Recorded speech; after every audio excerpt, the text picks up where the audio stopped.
So it was like a blizzard out yonder, and she decided to take a road trip.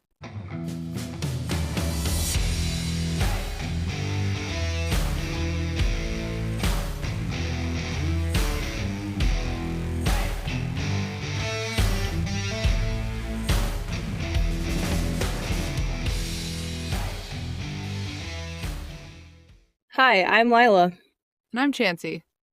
and this is for Criming Out Loud. Hello, all. Hello, everyone.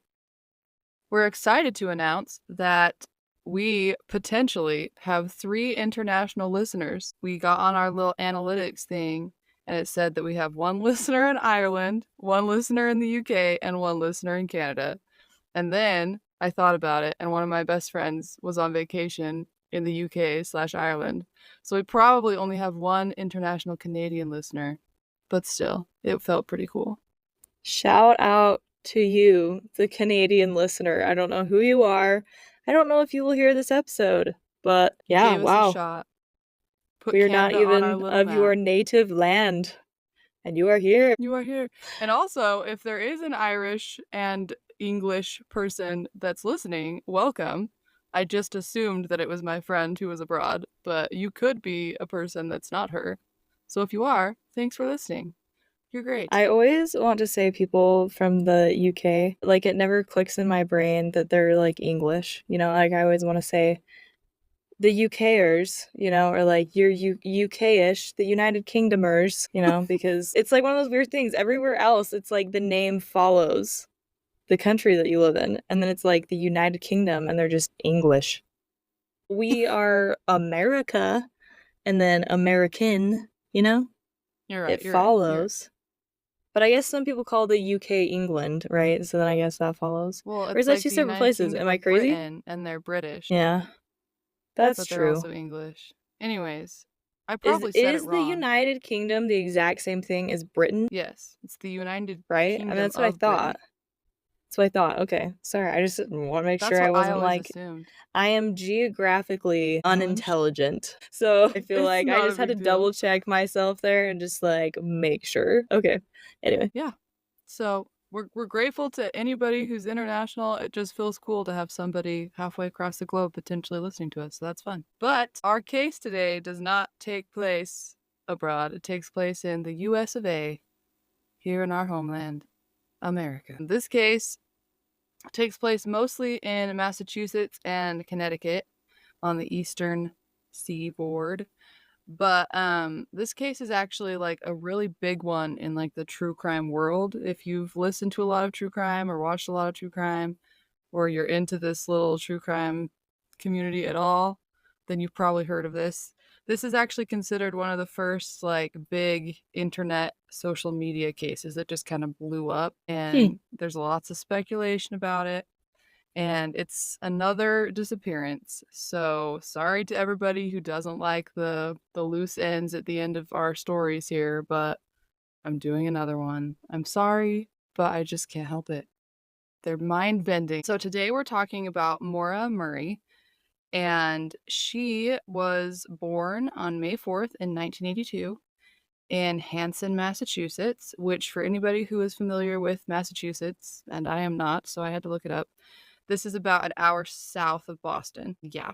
I actually sent a picture of Lila, like a little Google Maps screenshot of all the places in this case so that you can like kind of see the little places. So she was born in Hanson, Massachusetts, an hour south of Boston. And she was born into a normal Irish Catholic family in the area. She had 2 brothers and 2 sisters, and when she was 6 years old, her parents divorced.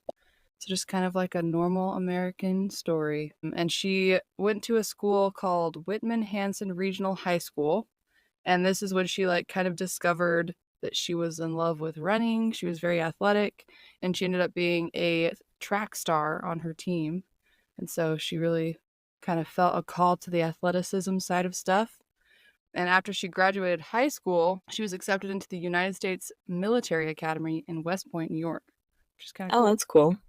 Yeah. So she ended up going there for 3 semesters, and she studied chemical engineering. And then at the end of 3 semesters, she decided that she ultimately didn't want to stay there. She didn't feel like it was where she belonged. And so she transferred back to a school in Massachusetts. And she went to UMass Amherst. She studied nursing instead of chemical engineering this time around. She decided to focus more on getting licensed as a nurse. And while she was attending school here, this is when things would start to kind of go wonky for Maura. In November of 2003, this is kind of where the story of her disappearance starts. Maura was caught using stolen credit cards to buy food in the Massachusetts Amherst area. Wait, what? So what happened was, what? She stole credit cards? Yes, she stole and used a credit card, not multiple. So this was very unlike her from everything that I can tell. And there's like literally not really a reason that she did it. So I couldn't Was she really find broke? any. No, she wasn't. She was Hmm, not. She had a that's job. She was interesting. a campus security guard. She worked in the security office. So it's a weird thing.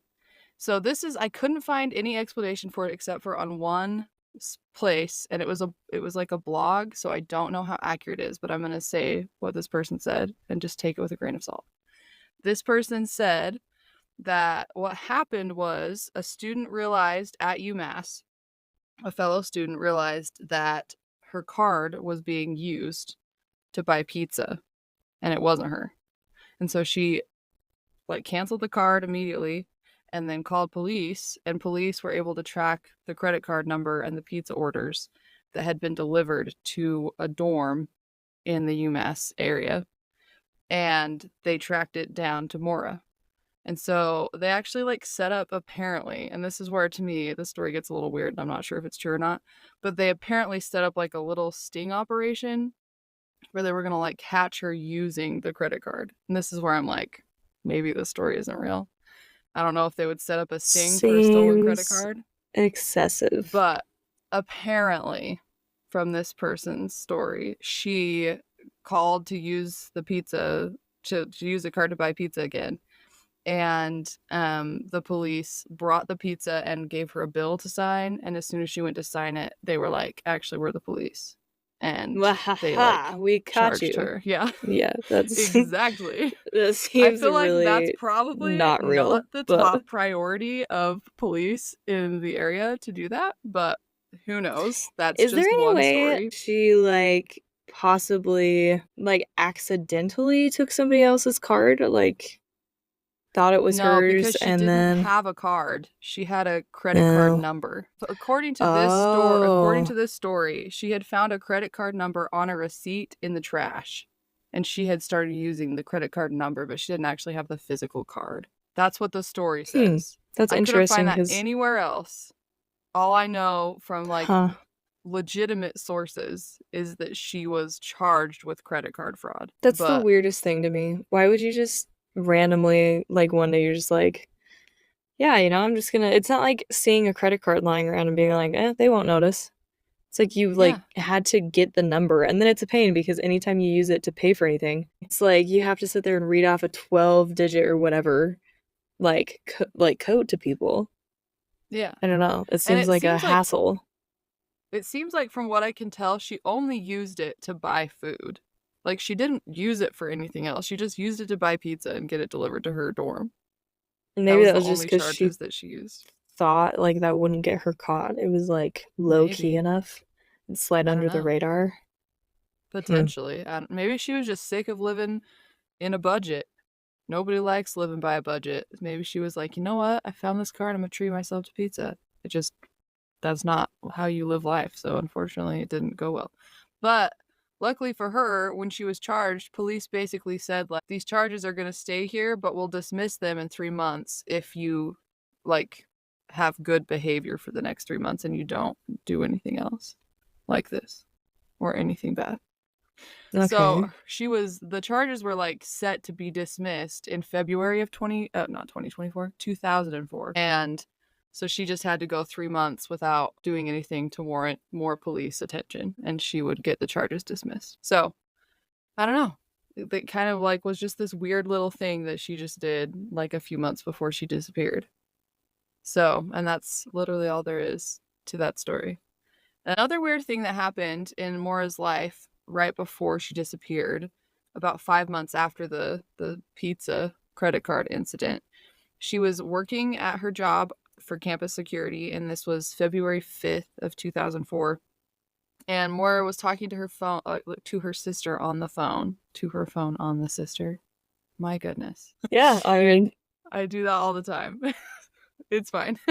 She was talking to her sister Kathleen on the phone about some of the problems that Kathleen was having with her fiance. And around 10:30 p.m., while she was still on her shift after this phone call, she like broke down sobbing and basically became like catatonic. She like got super unresponsive and zoned out.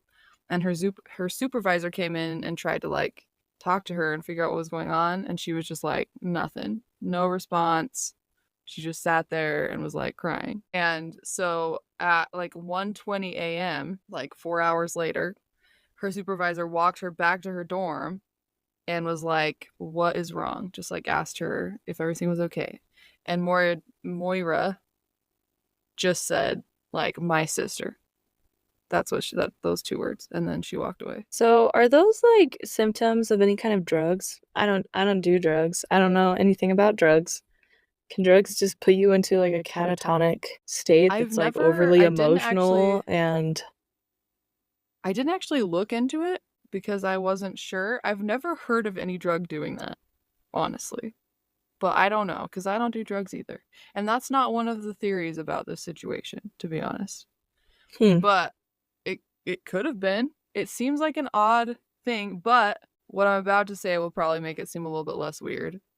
Nobody knew what that phone call was like actually about that she had with her sister that potentially caused this breakdown. So her supervisor just got like the words my sister as a reason for why she'd broken down. And nobody knew what was going on until 2017, like almost 20 years later, when Kathleen came out publicly and said that she was an alcoholic. And at that time, she'd just been released from rehab the day of that phone call. And she told Moira that she'd already relapsed because her fiance had taken her to a liquor store. So that's Uh, potentially why she like kind of had a little breakdown, was because her sister was like kind of going through this thing. So okay. maybe that's I why could see it's that still maybe. kind of an intense response Yeah, to pretty like extreme. completely shut down like that, but it kind of seems like she wasn't 100% mentally well around this time either, just based on her behavior.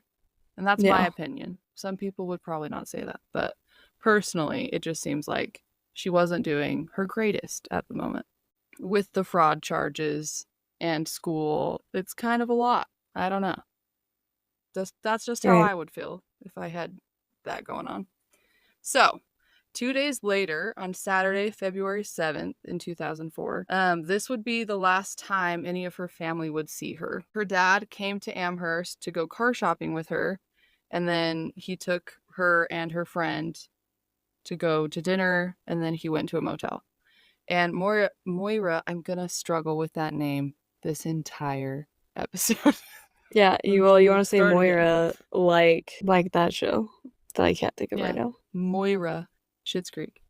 Yep, Okay, thank you. so Maura dropped her father off at his motel, and then she took his car to go to a party on campus. It was a dorm party, and she was going to bring the car back to him and like stay the night when she was done.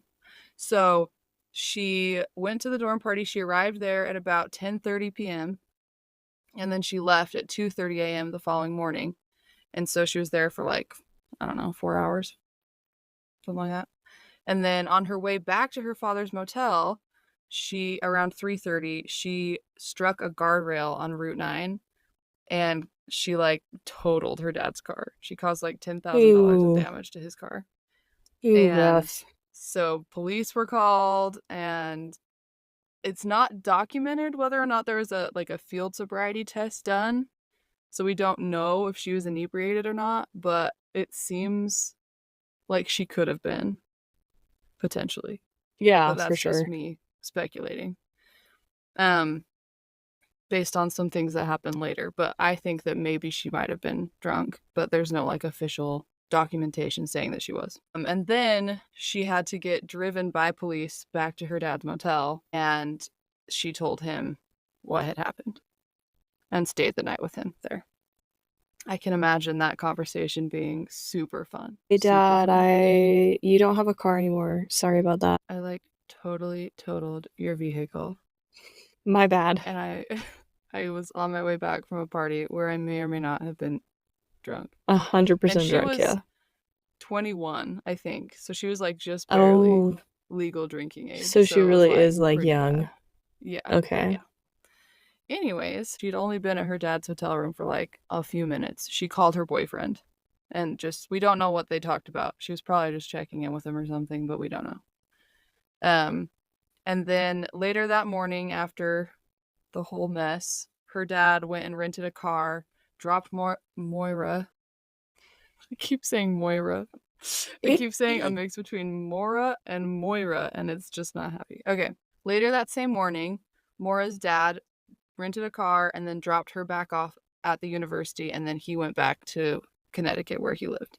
And so at 11:30 that night, he called her and was like, "We need to figure this stuff out with you totaling my car." And he said, "You need to go get accident forms from the Massachusetts Registry of Motor Vehicles so that we can talk about it, fill them out, and then file an insurance claim. And we're going to do that tomorrow.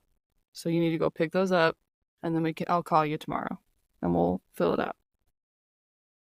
That was kind of the last time he ever talked to her, was that phone call. On Monday, the following day, February 9th, Maura's behavior got a little bit weirder. She used a computer to MapQuest. Do you guys remember MapQuest?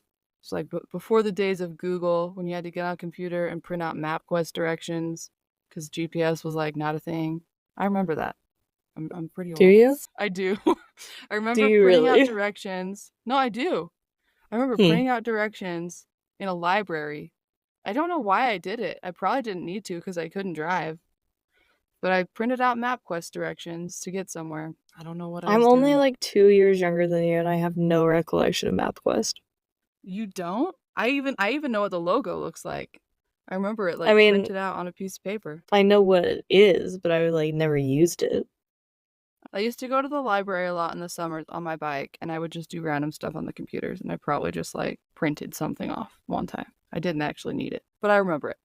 Anyways, she MapQuested. Is that how you say that? I don't know. She used Sure. MapQuest to get directions to the Berkshires and also to Burlington, Vermont.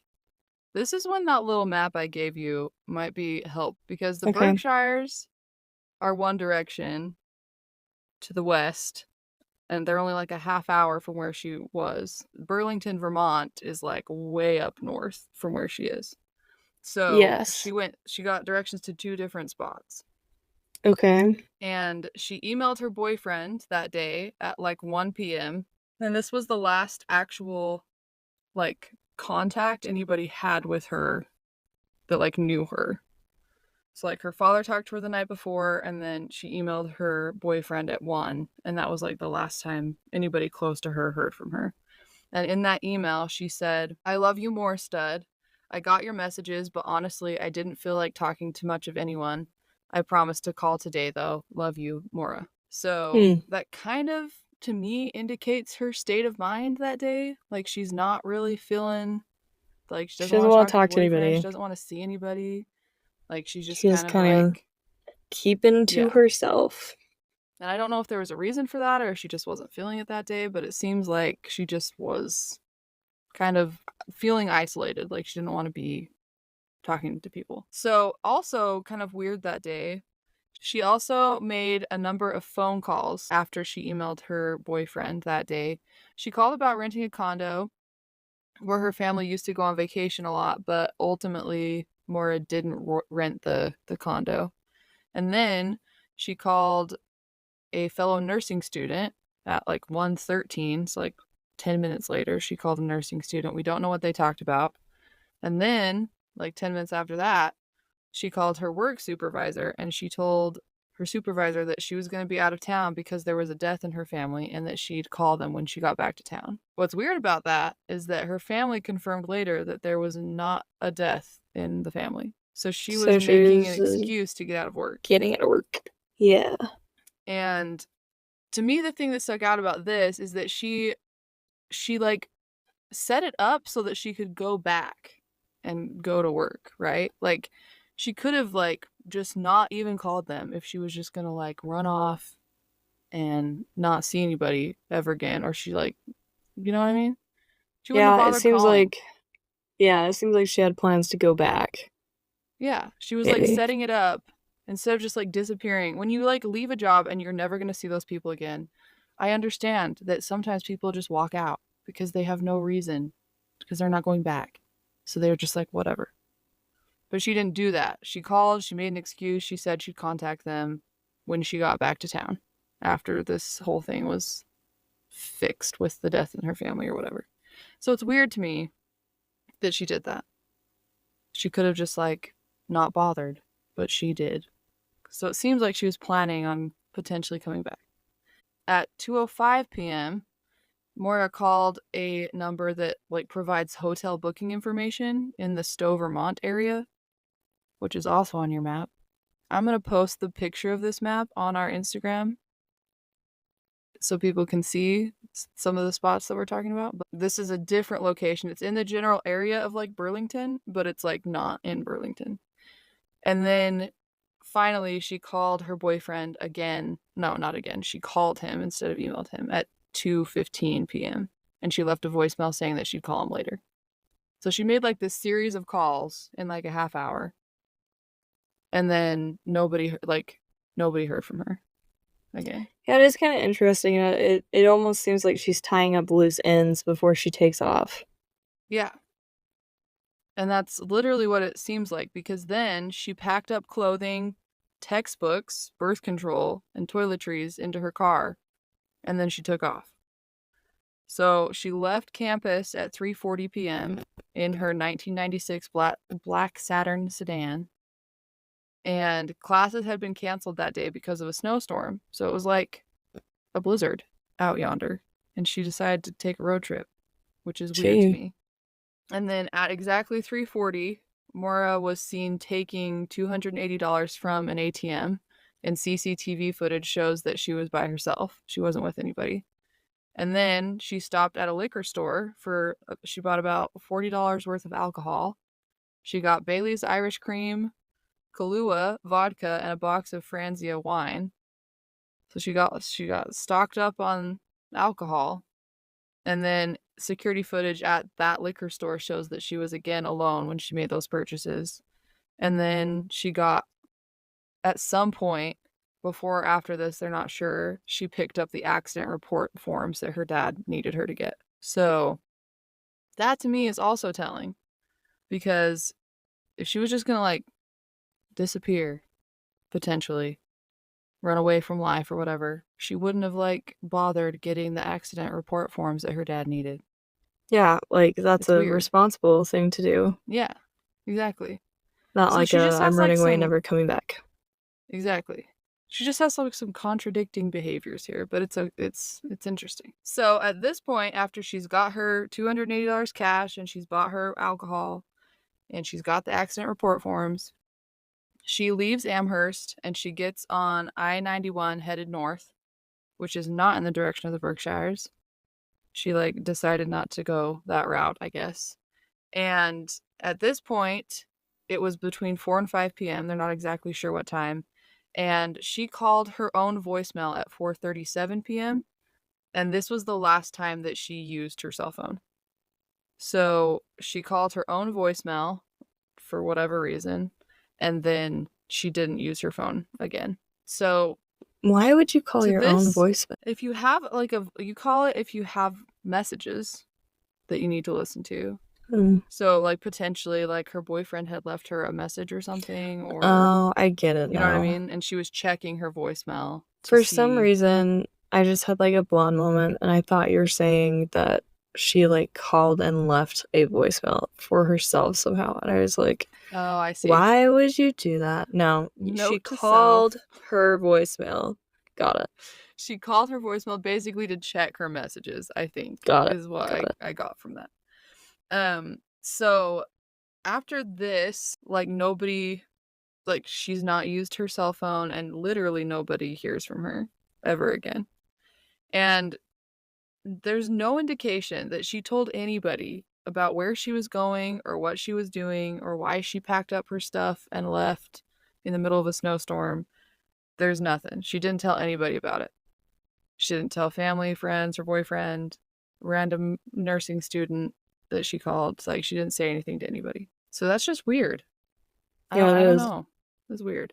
And it seemed like she was making plans to like book a hotel or something somewhere, but she never did because she kept calling to like see about renting a condo or about hotel booking information in the Vermont area, and she like never followed through. There's no evidence that she like rented a room anywhere. So that's weird too. I don't know. So Hmm. at Yeah. 7 p.m., a few hours later, there was a resident of Woodsville, New Hampshire, and they heard a really loud sound outside their house. And when she looked outside, she saw that there was a car against the snowbank on Route 112. And the car was pointed west on the eastbound side of the road. So basically, it was backwards on the wrong side of the road. It was facing the wrong way. She was just on the wrong side. Okay. Yeah. And this local, she reported the car accident to the Grafton County Sheriff's Department at 7:27 p.m. So at some point after 7, she hears this car accident happen. She calls police. And in the 911 log, this woman said that she saw a man smoking a cigarette inside the car. But later when police like questioned her more about it, she said that she wasn't sure that she saw a man or anybody, but she saw like a red light glowing from inside the car that could have been a cell phone, but she initially thought it was a cigarette, like somebody smoking. Hmm. So Yeah, that's there was different. that. And then another person also saw this accident. He was a local school bus driver and he stopped when he saw the car and he saw a young woman walking around the vehicle. So he like pulled over. And when he stopped, he noted that this woman, she didn't seem like she was hurt. She wasn't bleeding, but she was definitely cold and like shivering. And so he offered to call for help, but she basically told him, like, no, don't call the police. She's like, I already called AAA. And like, please don't call the police. One police report actually said that she pleaded for him not to call police, Hmm. which is weird. Interesting. Yeah. And later, police would try and confirm whether or not she called AAA, and they found that she had not called AAA. So she just didn't want the police to be called, and she wanted this guy to just like not do it. Leave her be. And the bus driver, he knew there wasn't any service in the area, so he actually went back to his house, which was just like down the street, and he called the police and reported the incident. Yeah. And this call was received at the sheriff's department at 7:43 p.m. So this was like 15 minutes after the other woman from the house across the street from the accident. She had called at 7:27. He calls 15 minutes later and reports the same thing. And he couldn't see her car from his house, but he noticed that there were several cars that passed by the accident, like before the police got there. So there were other witnesses to this car accident. And obviously this is Moira. I meant to say that earlier, but I didn't. I just assumed people would get it. Yeah, well, I got should it. have specified. Okay, anyways. So a third witness, another resident in the area, she said that she passed by the scene around 7:37 p.m. and that she saw a dark police SUV parked face to face with Moira's car. And she pulled over and she didn't see anybody in either of the cars, inside or outside the vehicles. And so she just decided to continue driving home. And this woman's account contradicts the official report. It says that Haverhill police, they arrived at 7:46, 9 minutes after this woman claimed she saw police on the scene. So I'm not Hmm. really sure, Is that but like it's kind of a important weird. or is it just kind of like I don't know. It seems important to me. It seems like I don't understand why this woman would say that if she didn't see it. Like she saw what looked like a police car by Maura's car like 9 minutes before police actually got there. To me, that seems important, but it ends up not being a detail that gets talked about a lot. But I don't know. I don't know how reliable this resident slash witness was. I don't know. But at this point, at 7:46 p.m., police arrive at the scene. It's just one responding officer, and Maura isn't at the car. There's no trace of her. And the car had hit a tree on the driver's side and severely damaged the left headlight and like pushed the car's radiator into the fan. So the vehicle was like undrivable. It was totaled. So the windshield was cracked and both of the airbags had been deployed and the car was locked when the police got there. So like it almost seems like she had this crash and she like left the car to go get help maybe or something and she locked it when she left. I don't know. Just that's how they found it. And inside and outside the car, the officer he found red stains that he initially thought were blood but ended up being red wine. So he looked inside the car and he saw empty beer bottles and a damaged box of that Franzia wine that she'd bought earlier that day. And it seemed like that was the wine that they'd found, like those stains inside and outside the car. So that's weird to me. I don't know.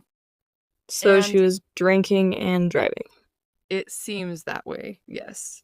And it seems like that's the only way you can possibly get into two accidents in the span of like, I don't know, 22 2, hours. 3 days, yeah. So it definitely seemed like she was driving drunk.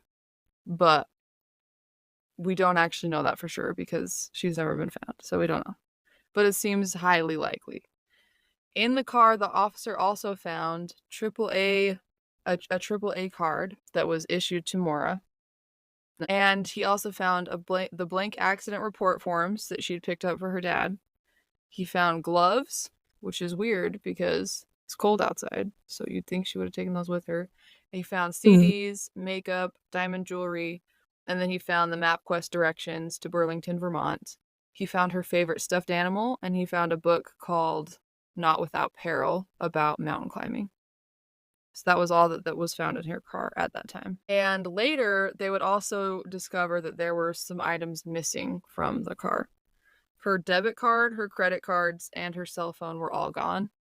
And so was a black backpack that they assumed was with her because it wasn't anywhere else. Hmm. So So those she things were seems missing. to have left like semi-prepared. Like she didn't just like leave. It Yeah. almost seems like she left anticipating that she might not make it back soon. You know, like she needed money, she needed a phone. Yep. Yeah. And she apparently needed alcohol because some of the bottles of liquor she'd purchased were also gone. She seemed to have taken that with her as well. Yeah, she seems to be in a rough spot. Yeah, She it seems a seems little like she was dependent. struggling. Yeah. Yeah. And like we know now that her sister was an alcoholic, so it was potentially like a genetic predisposition thing, which is a little scary. So, a journalist who wrote an article at the time, he summarized what happened pretty well. He said, at a hairpin turn, she went off the road. Her car hit a tree. At some point, a person came along who was driving a bus. It was a neighbor. He asked her if she needed help. She refused, and 10 minutes later, police showed up to the scene, and Maura Murray was gone. So that's basically, in a nutshell, what happened at this little accident. At this point, police traced the car back to Maura, and at first they treated it like a missing persons case. They thought that maybe she was like a runaway, like she'd left voluntarily. So they didn't like because there were no obvious signs of foul play at the scene. There was nothing. It just kind of looked like she'd gotten an accident and kind of just walked off. And so they thought maybe she'd just like she was leaving of her own free will. There wasn't really any foul play. They didn't treat it like it was a criminal investigation. But they did search for her. Their idea that she may have like walked away voluntarily and not been like part of a criminal event was based off of the travel preparation she'd made that she didn't tell family about and a bunch of other stuff that they'd find later at her dorm. So it wouldn't actually be until 2009, 5 years later, that police would actually label Maura's case as like a cold case, like an actual criminal investigation. So for the first 5 years, it was just kind of treated as a missing persons case. I mean, I see that because it doesn't seem overly fishy. It just kind of seems like a person that like decided she was kind of done. She was gonna go somewhere else for a minute. Yeah. And I agree with them. I don't know necessarily that if I was a police officer and it was my job to figure out what to do with the situation, that I would have chosen to do differently. But like the next day, like about 24 hours after this crash happened, they did like start search efforts. They issued a bolo for her, and they reported her to be wearing a dark coat, jeans, and a black backpack.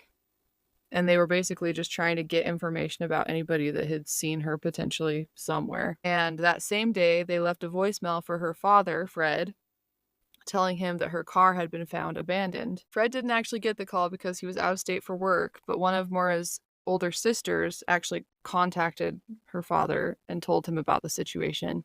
And he immediately contacted the Haverhill Police Department, and they told him Maura still hadn't been found and that the New Hampshire Fish and Game Department was going to start a search. I didn't know that the New Hampshire Fish and Game Department had any sort of search capabilities, but that's great. That was new information for me. There you go. Put your resources good places. Yeah. So the next day, on February 11th, Fred arrived in Haverhill. He came and he was joining the search for Maura. And the search started at 8 a.m. and they had tracking dogs that followed the scent that they'd gotten from one of Maura's gloves. And the dogs tracked it about 100 yards east of where her car had been found, but then like completely lost the scent. It just like disappeared. And so police thought that she'd potentially been picked up by another car and like driven somewhere. Interesting. That to me could be like a nice person, or it could be like really ominous that she got in someone's car. I don't know. At 5 o'clock that day, Maura's boyfriend and like his parents came to Haverhill, and they were actually like really involved in the search efforts for her. So good boyfriend, I guess. Yeah. Her boyfriend was questioned by police, obviously, because it's always a significant other when these things happen, if it's gonna be that. But at 7 p.m., the police basically had decided, after questioning the boyfriend and doing their own little investigation, they'd basically decided that Maura had come to the area with the intentions to either commit suicide or to just run away from her life. And her family didn't agree with that, but oftentimes the family doesn't think that their family member would do something like that, so it's hard because they're biased. Right. Well, and to me, I kind of think about it and it's kind of like, I don't know, I think if you were, for example, if she was like taking the suicide route, I feel like the excuse like that she gave at work and the way that she was kind of treating her boyfriend and stuff, like she's still like really affectionate towards him. I don't know, I feel like I could see the suicide route is all I'm saying, because it kind of tends to like draw people like away from being worried about her. You know, she's trying to act normal, like she's gonna come back to work and she's telling her boyfriend that she loves him and that nothing's wrong, she just doesn't want to chat today. It's like, I don't know, I could see the suicide thing. I could too. I honestly could. And I don't think it's like an unlikely scenario. It's just frustrating because there's no evidence either way. Like, she was never found, so we just don't know. Police thought this because they went and they searched her dorm room and they found some kind of weird stuff. So when they searched her apartment, they found that she had packed like all of her belongings into boxes and had taken everything off the walls, even though she was in the middle of a semester of school. That's really strange. Yeah. That's weird. And they're not sure exactly when she packed, but it seems like she packed sometime between Sunday night and Monday morning, the day she disappeared. So like she may have just packed overnight, just packed all her stuff up taken everything off the walls, and then just left it there. Like, made no plans to take it anywhere. She just took what she needed and she took off and left all of her belongings packed up in her dorm, which is just Hmm. odd. Yeah, really strange.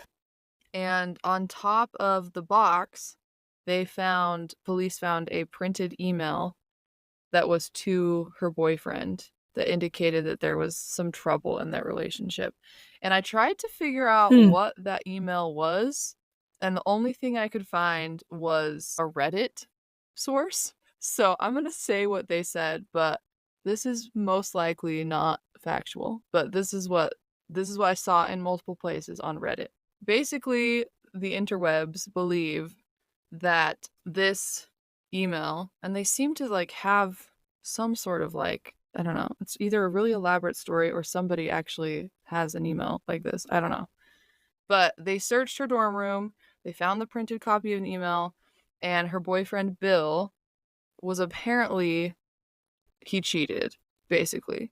Ooh. Like a couple years earlier. So not recently, but a Oh. couple years earlier. In So the they've been summer of dating. 2002.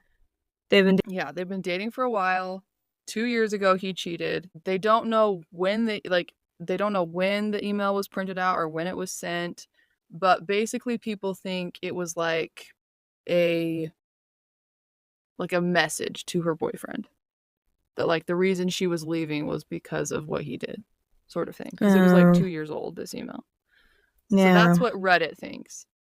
But Yes. I don't know. It could have been literally anything. It could have been just like some old paper that she'd found while she was packing and she just left it there. I don't know. But that's what Reddit thinks. This is another weird thing that I don't see a lot of like impact in this story, but this is something that happened that the internet really fixates on. When Bill, her boyfriend, was flying to Haverhill to like meet with the police and join the search and whatever, he received a call while his phone was off and they left a voicemail. And he thought that it was Maura crying. He thought that that's what he was hearing. The call was not from her number. The call was traced to a calling card, which was issued by the American Red Cross. And they've never been able to link it to Maura at all. But he thought that it was her crying. Okay, I'm gonna have to stop you there. A calling card? Yeah, I had to Google that. I'm glad you asked because I did some internet searches on that. Because I wasn't really a person in 2004. So I didn't remember what this is. But basically it was like a prepaid card that had like a certain number of like minutes that you could call. So you like paid Okay. for, instead of having like a service where you pay like a monthly fee or you have a contract, you get like a calling card. And the American Red Cross, they give these out to like troops who are serving abroad that need to call home and things like that. Like they don't just like hand these out to random people on the street. They like have a purpose for them because it's prepaid phone calls, and phone calls used to be really expensive. I mean, they still are, just in a different way. So Okay. the only connection to this being potentially Maura is that her boyfriend thought it sounded like her crying. There is no actual physical evidence linking this phone call to Maura. This phone call actually came out of Ohio. So the internet seems to think that like somehow this was potentially Maura, or that somebody that knew what happened to her, because it's just too weird of a coincidence that he got this weird call like the day she like disappeared.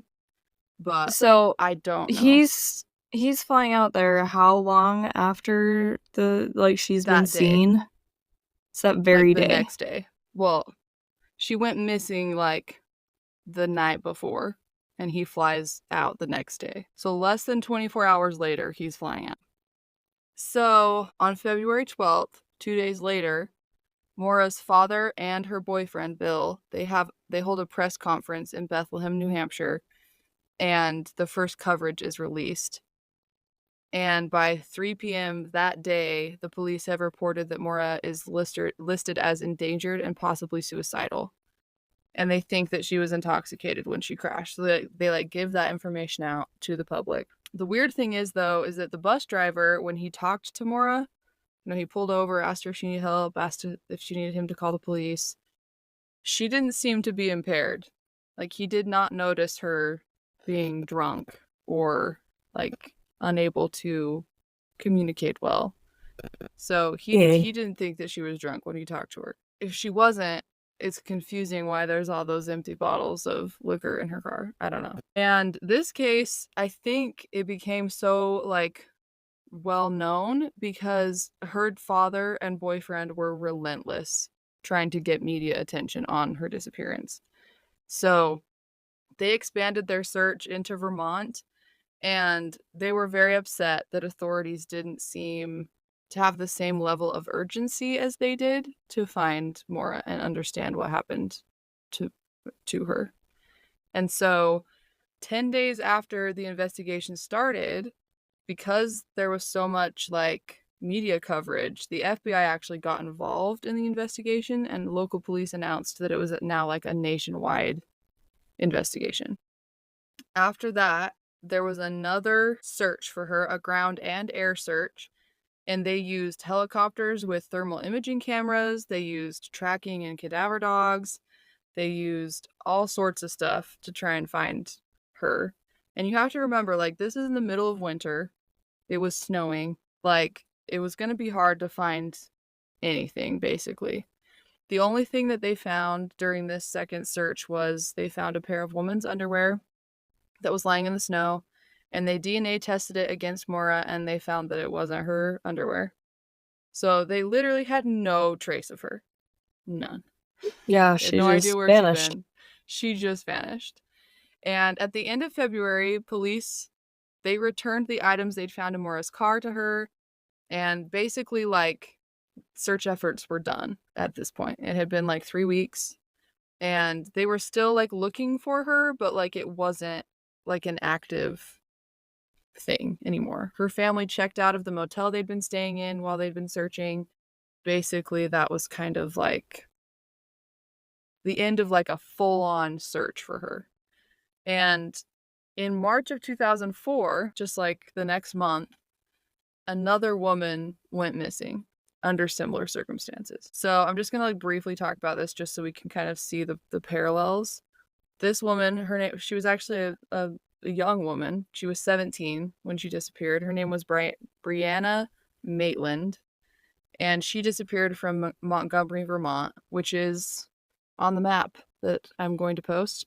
It's in the area of Burlington and Stowe. So it was like where Maura was going, basically. This girl disappeared from. And what happened was she left her job at the Black Lantern Inn in Montgomery, and the next day her car was discovered abandoned, and she had basically backed it into the side of a house a mile away from where she worked. And the similarities were basically just like both had abandoned their cars and neither of them were ever heard from again.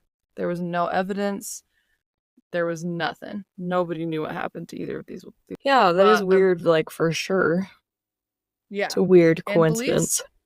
police and the media both thought it was a weird coincidence. And police investigated and looked into the possibility of the cases being connected, but ultimately they decided that it wasn't. They weren't linked. There was nothing linking them. And so they dismissed the possibility of them being connected and just kind of investigated them as separate things. And they even publicly said that they dismissed the idea of it being a serial killer or like the same person that had done this to them.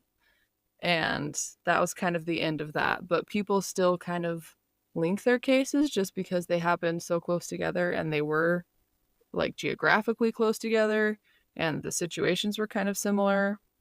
So police are confident that they're not related, but the internet is not, basically. I don't know what the police know that we don't. It looks like they don't think it's linked. Don't believe it.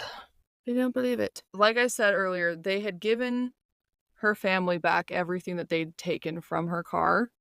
And then in July, like, I don't know, 3 or 4 months later, they take all the items back from the family because they decide they're going to do a forensic analysis on them, which is weird that they didn't just keep them. But maybe her family was asking for them back. I don't know. It's weird they decided to do it later. rather than just like then. Yeah, exactly. And 2 weeks later, they did another search.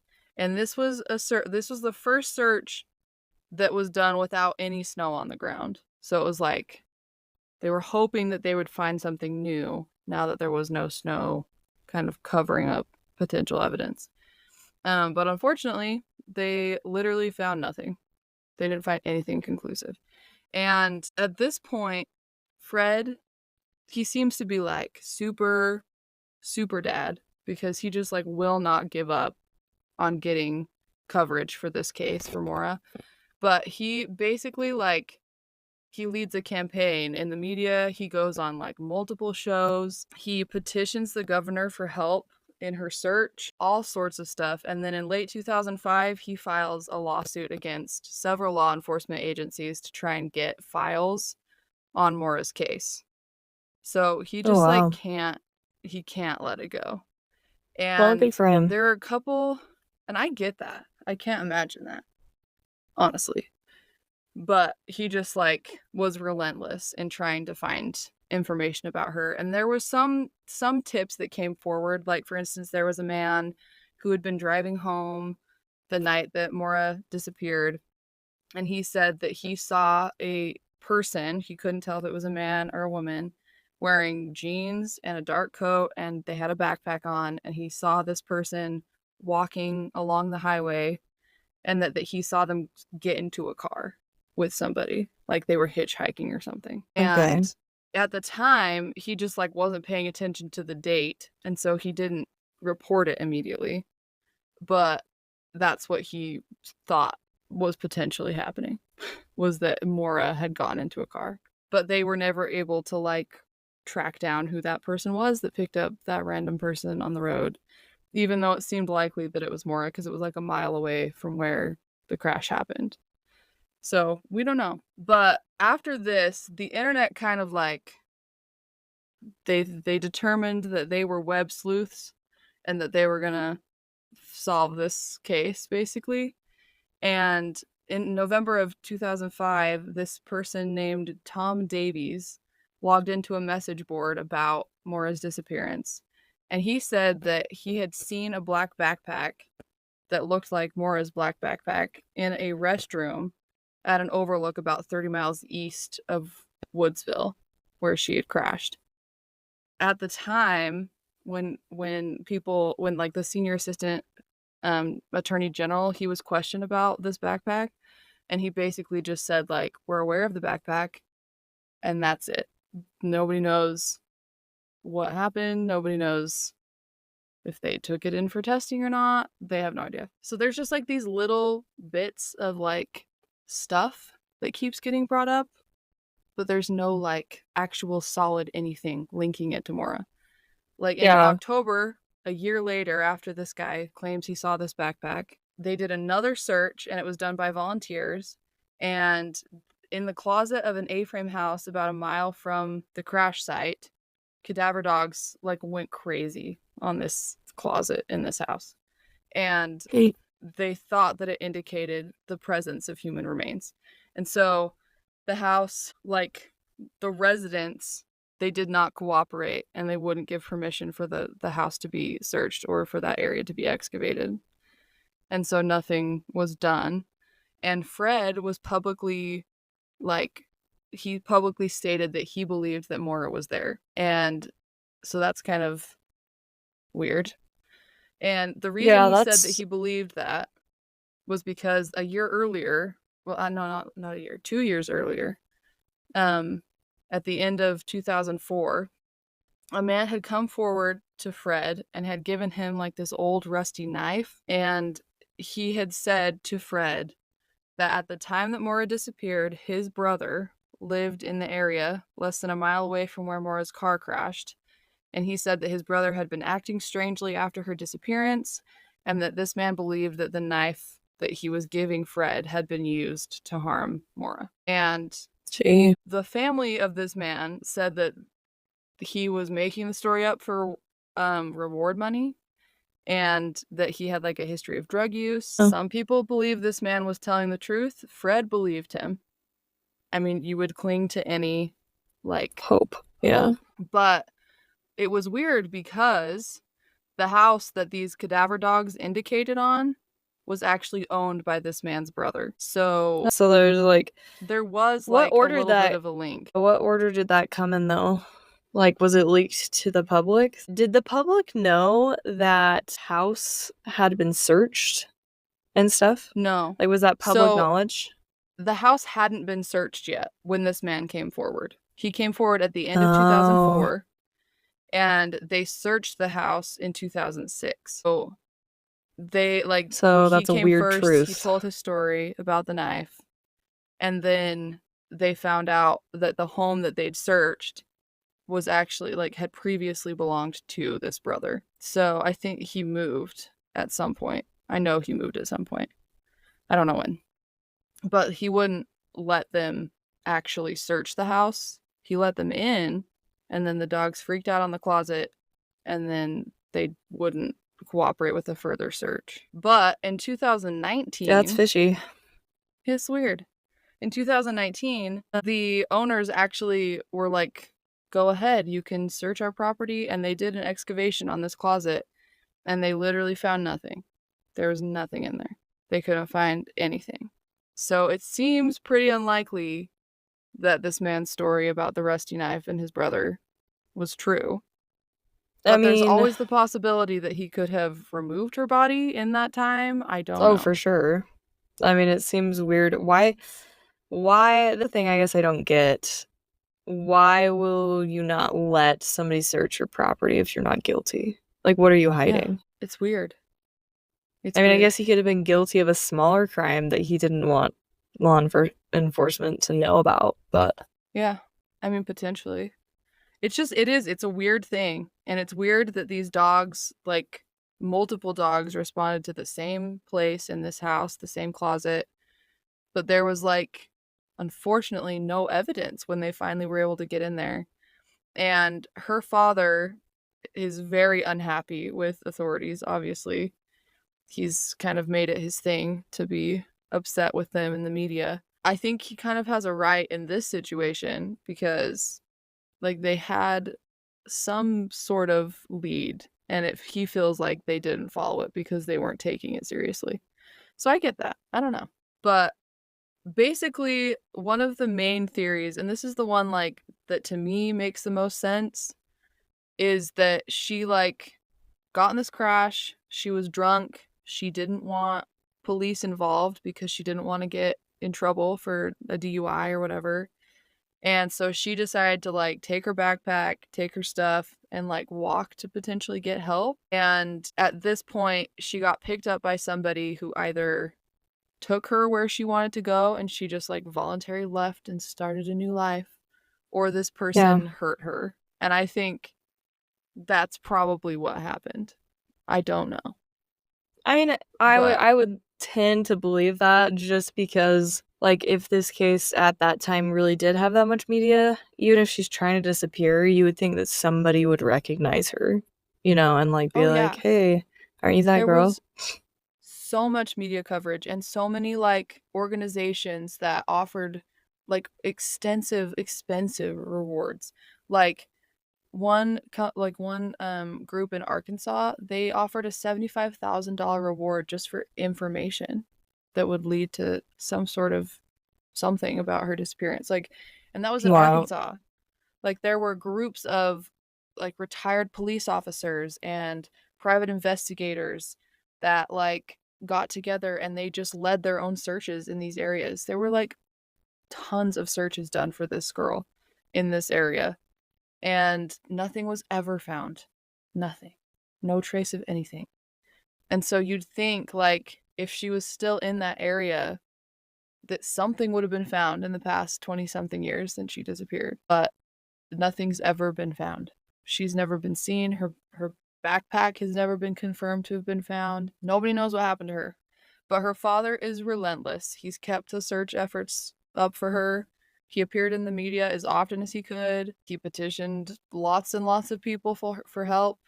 And every weekend that he could, he went back to the site of the crash and he searched himself for her. Like every weekend that he could. for years. Oh, And he was determined to find her. And he got complaints about trespassing, and police told him he had to stop looking, and he just never did. He was not going to give up on her. it's And amazing. unfortunately, that's the story of Maura Murray's disappearance. There's just not a lot about it, honestly. But to me, logically, it makes the most sense that she walked off to get help because she didn't want police involved, she didn't have service, and she got picked up by somebody. And I think something bad probably happened to her because I don't think that she was intending to just walk away from her life, but she could have been. I don't know. Yeah, I don't know. I see it. I see it a few different ways. I mean, you have a lot of evidence that's pointing towards suicide, and it's like possible that maybe she went somewhere and took her own life and they just never, recovered her body. Yep. I Because definitely think it so. is really strange that she packs up her entire like belongings right before she leaves and that she kind of like calls a ton of people and it's almost like she was preparing for that. Yeah, At the same time, though, you'd think like she would have only been able to get so far before, like, if she did kill herself, you'd think they'd find her body somewhere. I mean, you can only go so exactly. far in that amount of time. Well, and it's like if she was planning to commit suicide, which is what the police, I think, lean towards based on what I've read, like there is a lot of evidence for that, like you said. But there's also some stuff that doesn't quite line up. Like, where was she going? And why try and like go to the middle of nowhere or go to Burlington, Vermont? Like, why not just do it if you're gonna do it? You know what I mean? It's weird. Most people that commit suicide, they don't go 3 hours out of their way or 10 hours out of their way to find a place to commit suicide. They just do it. You know what I mean? So it's interesting that she kind of like, there's both sides. There, it's just Yeah, contradicting a little bit because it is weird. It seems like she packed up her life and was basically like trying to tie up loose ends so that people wouldn't have to deal with it after she was gone. I can see that. I can also see that like her life got overwhelming. Maybe she was going to quit school. Maybe she just didn't like where she was. She packed up all the stuff that was important to her that she needed. She had like her stuffed animal, her favorite stuffed animal in her car with her. Like, it's just weird. Like, where was she going? I don't know. So I see was there both like things. was there like another school in the area that she like map quested? Like, cause she had been going to go see if she's like gonna move schools and like she packs up everything because she's like, I'm just gonna come back and move there. I'm done with this place. I mean, there wasn't any like anything found, but it makes you wonder. Like, she'd already moved schools once. She didn't seem to be super content where she was at.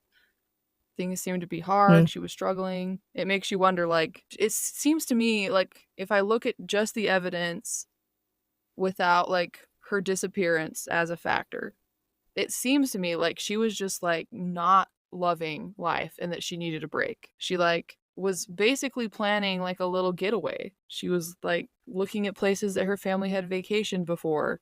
She was getting directions to Burlington, Vermont and the Berkshires, like trying to figure out where to go because she didn't want to be where she was. But it doesn't seem like she was necessarily planning suicide. It may have been like on her mind, maybe. I don't know, but it doesn't, I don't know, it doesn't seem like that was a thing that she was doing. Not to be like morbid, but like how was she going to do it? She didn't have a gun. There were no drugs that were Yeah, found. I that's mean, she true. could have taken them with her, so we may not know if she had them or not, but like there was nothing in her car except for alcohol. And I guess you can drink yourself to death, but that's not like a known suicide method. So I don't know. Yeah.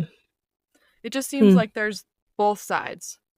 But Yeah, I yeah, think so. But these cases are so baffling because there's evidence that, it doesn't point one direction. Wouldn't be a mystery if they had it, you know, pointing at one specific outcome, but it doesn't. it's true. It's true. It's all sorts of stuff about all sorts of theories. There's some crazy theories out there. If you want to go down a Reddit rabbit hole, you can find all sorts of stuff about this case. Moro just kind of vanished. And I guess we'll never know.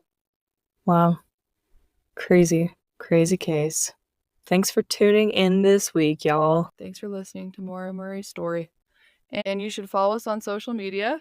We're on Instagram at @forcrimingoutloud_podcast. We're on Twitter at Criming Out Loud. We are on Facebook for Criming Out Loud. We have a website for crimingoutloud.com. Email us. We'd love to hear from you guys for crimingoutloud@gmail.com. We hope that you listen to us next week. See you then. Bye.